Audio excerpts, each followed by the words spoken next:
नमस्ते, सदावत्सले मातृभूमि, जय हिंद। दोस्तों कुछ जरूरी डिफेंस अपडेट्स आए हैं, मैंने सोचा कि तुरंत आपके साथ शेयर कर दूं। तो चलिए शुरू करते हैं। सबसे पहले डिफेंस अपडेट की बात करते हैं तो वो आ रही है फ्यूचर रेडी कॉम्बैट व्हीकल्स यानी कि FRCV को लेकर। भारतीय सेना ने 1770 फ्यूचर रेडी कॉम्बैट व्हीकल्स के लिए RFI जारी की है और ये RFI 13 पेजों की है यानी कि 13 पन्नों की, और इन्हें 2030 तक भारतीय सेना में शामिल किया जाना है। आपको बता दें कि ये जो FRCV प्लेटफॉर्म्स हैं ये भी स्ट्रेटेजिक पार्टनरशिप यानी कि रणनीतिक भागीदारी रास्ते के तहत खरीदे जाने की योजना है। इस अधिग्रहण में जो स्ट्रेटेजिक पार्टनरशिप की जो श्रेणी है वो विदेशी रक्षा निर्माता यानी कि OEM और जो स्वदेशी निजी कंपनी होगी जो जीतेगी स्टैंडर्ड को, वो जॉइंट वेंचर के साथ इन FRCVs को भारत में ही बनाएगी। आपको बता दें कि 2030 से FRCV अगले 40 से 50 सालों तक भारतीय सेना के मेन बैटल टैंक के रूप में रहेंगे और भारतीय सेना के बेड़े में सोवियत युग के T-72 MBT टैंक्स की जगह लेंगे।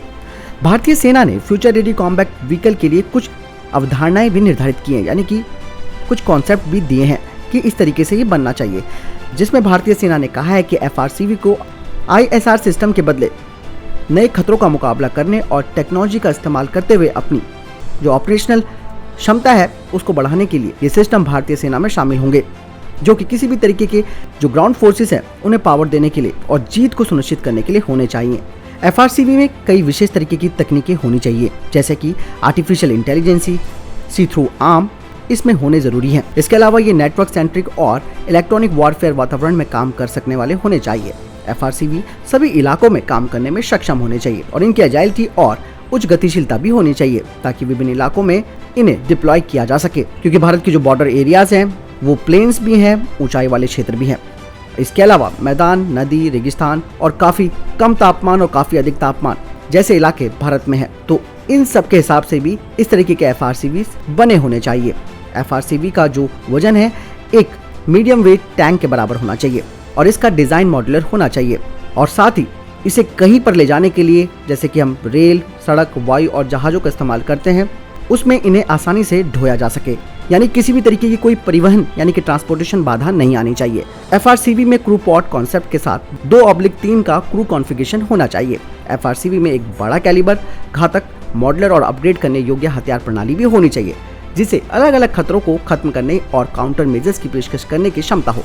इसके अलावा इन FRCVs में digital fire control system, AI यानी कि artificial enable target acquisition, multi auto target tracker with Hunter killer capabilities और आई सेफ लेजर रेंज फाइंडर होना चाहिए।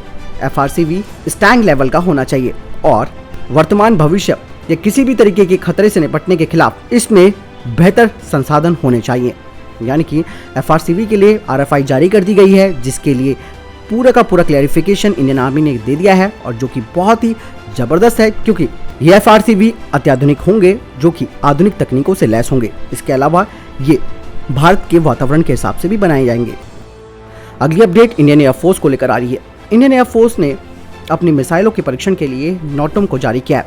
हाल ही में एक जानकारी के अनुसार 7 से 19 जून 2021 तक बंगाल की खाड़ी के ऊपर से हवाई अभ्यास के लिए एयरमैन नोटम को नोटिस जारी किया गया है। आमतौर पर भारतीय वायुसेना के द्वारा हवा से हवा में मार करने वाली मिसाइलों के परीक्षण के लिए इसे जारी किया जाता है। ऐसी संभावना है कि जिन मिसाइलों का परीक्षण किया जाएगा वे भारत की वर्तमान यानी कि जो करंट लिस्ट है उसमें शामिल है और इसमें नई हवा से हवा में मार करने वाली मिसाइलें भी हो सकती हैं। अगली अपडेट S-400 को लेकर ही आ रही है। रूस ने ब्रिक्स सम्मेलन के दौरान भारत से बातचीत की है और उन्होंने कहा कि S-400 वायु रक्षा प्रणाली जो कॉन्ट्रैक्ट है उसमें कोई बदलाव नहीं हुआ है। ब्रिक्स की विदेश मंत्रियों की बैठक के दौरान रूसी विदेश मंत्री सर्गेई लावरोव ने कहा कि भारत ने इन समझौते के प्रति अपनी प्रतिबद्धता की पुष्टि कर दी है। उन्होंने कहा कि S-400 के कॉन्ट्रैक्ट में बदलाव नहीं किया गया है, क्योंकि यहाँ पर ये संभावनाएं अभी भी व्यक्त की जा रही हैं कि अमेरिका के द्वारा रूस के S-400 सिस्टम को खरीदने पर भारत पर कार्सा के थ्रू प्रतिबंध लग सकते हैं। यही नहीं, इससे पहले अमेरिका चीन पर भी प्रतिबंध लगा चुका है कि वो रूस से Su-35 जेट और S-400 मिसाइल सिस्टम नहीं खरीद सकेगा, लेकिन भारत तो खरीद रहा है। वहीं नाटो का सहयोगी तुर्की ने भी 2018 में S-400 एयर डिफेंस सिस्टम को खरीद लिया था, हालांकि उस पर प्रतिबंध लगा दिया गया है। अगली अपडेट भारतीय सेना को लेकर आ रही है। भारतीय सेना की पश्चिमी कमान के commander lieutenant general RP Singh ने जीरकपुर में खड़का सैपर्स का दौरा किया। इस दौरान उन्होंने यहां चल रही युद्ध की तैयारियों की समीक्षा की है। उन्होंने ऑपरेशनल तैयारियों को लेकर बारीकी से जानकारी ली और क्षमताओं और मिशन की तैयारी को लेकर सैनिकों को मजबूती से काम करने के निर्देश दिए हैं। साथ ही उन्होंने भारतीय सेना के इंजीनियरिंग के क्षेत्र में उपलब्धि हासिल करने वाले 2 आर्मी ऑफिसर्स को सम्मानित भी किया। अगली अपडेट अफगानिस्तान को लेकर आ रही है। जैसे कि आप सभी को मालूम है कि अफगानिस्तान से अमेरिका की सेना पीछे हट रही है और ऐसे में अफगानिस्तान की टेंशन बढ़ रही है। अफगानिस्तान के राष्ट्रीय सुरक्षा सलाहकार हमदुल्ला मुहिब ने कहा कि तालिबान देश में पाकिस्तान की मदद से प्रॉक्सी वॉर कर रहा है। उन्होंने कहा कि हमें तालिबान को इसका जवाब देना चाहिए। आपको बता दें कि पहला मौका नहीं है जब अफगानिस्तान के NSA ने इस तरीके का बयान दिया है। इससे पहले उन्होंने पाकिस्तान की खुफिया एजेंसी ISI पर तालिबान को सीधे समर्थन देने का आरोप लगाया था। पूर्व राष्ट्रपति हामिद करजाई ने यहाँ तक कह दिया था कि पाकिस्तान चाहता है कि अफगानिस्तान भारत से संबंध तोड़ ले, क्योंकि अफगानिस्तान में भारत की इन्वेस्टमेंट हो रखी है और भारत का बहुत ही करीबी है अफगानिस्तान, और इसीलिए ये संबंध जो भारत और अफगानिस्तान के हैं वो पाकिस्तान को नहीं पच रहे और जिस बात का डर था वही होना शुरू हो गया। अब अफगानिस्तान के अंदर प्रॉक्सी वॉर शुरू हो चुका है और इसमें पाकिस्तान की खुफिया एजेंसी पूरी कोशिश कर रही है कि वहां पर फिर से आतंक फैलाया जा सके, फिर से डर कायम किया जा सके और तालिबानियों का समर्थन किया जाए। अगली अपडेट की बात करते हैं तो वारी है ICGS रजिया सुल्ताना को लेकर। अपने 21 सालों की सेवा देने के बाद भारतीय तटरक्षक बल ने सुल्तान नाम के इंडियन कोस्ट गार्ड के इस गश्तीपोत को रिटायर कर दिया है और ये भारतीय तटरक्षक बल के बेड़े में अपनी तरह का सबसे आखिरी जहाज रहा। रजिया सुल्तान को 1992 में बनाया गया था। अगली अपडेट की बात करते हैं तो LAC को लेकर आ रही है। वास्तविक नियंत्रण रेखा पर चीन और पाकिस्तान युद्ध अभ्यास कर रहे हैं और यह अभ्यास ऐसे समय पर हो रहा है जब भारत के साथ चीन की तल्खियां बढ़ी हुई है। आपको बता दें कि 22 मई को ये युद्ध अभ्यास पाकिस्तान और चीन के बीच शुरू हुआ। हालांकि चीन और पाकिस्तान अक्सर युद्ध अभ्यास करते रहते हैं। इस अभ्यास में भाग लेने वाले पाकिस्तानी सैनिकों की संख्या के बारे में तो मालूम नहीं है, लेकिन इसमें चीन ने अपनी 3 एयर डिफेंस डिवीजन को लगा रखा है। इससे पहले चीन और पाकिस्तान ने पाकिस्तान के पंजाब में युद्ध अभ्यास किया था। पाकिस्तान पहले से इस अभ्यास में इस्तेमाल की जा रही कुछ मिसाइलों का इस्तेमाल कर रहा है, जिसका मतलब है कि वो भारत को चुनौती देना चाहता है। चाइना की पश्चिमी थिएटर कमांड में कम से कम 10 PLA यूनिट्स को अत्याधुनिक हथियारों से अपग्रेड कर दिया गया है। LAC के पास तिब्बत में चीन पाक का ये संयुक्त सैन्य अभ्यास इस हफ्ते खत्म हो जाएगा। अभ्यास में युद्धपोत, विमानों, मिसाइलों, UAV को निशाना बनाना शामिल है। इसके अलावा चीन की वायु रक्षा प्रणाली भी यहाँ पर तैनात है।